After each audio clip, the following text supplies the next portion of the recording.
छौड़ी कहवा जाइ छी बोला गे छौड़ी कोनी छौड़ा के दै छी बोला गे छौड़ी कोनी छौड़ा के दै छी बोला गे छौड़ी कोनी छौड़ा के दै छी जादी अल्लाह फरा हो जइतौ कौन बात के इज्जत माटी में मिल जइतौ तोहरा बाप के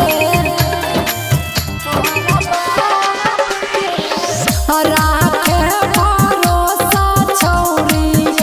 कर नहीं ना सगे खोज देतौ दुल्हा तोरा सबसे झकास गे बोला केकरा इतना तू सजै छही कहवा जाइ छी छौरी कहवा जाइ छी बोला गे छौरी कोनी छौड़ा के दै छी कहवा जाइ छी छौरी कहवा जाइ छी बोला गे छौरी कोनी छौड़ा के दै छी बोला गे छौरी कोनी छौड़ा के दै छी बोला गे छौरी कोनी छौड़ा के दै छी छौरी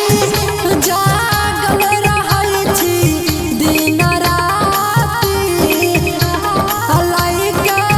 भाग जइतौ दिल खुश देहाती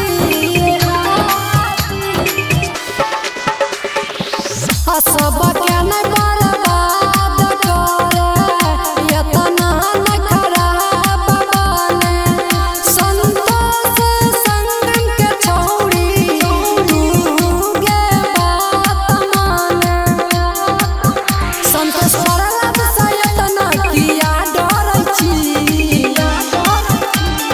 कहवा जाइ छी छौड़ी कहवा जाइ छी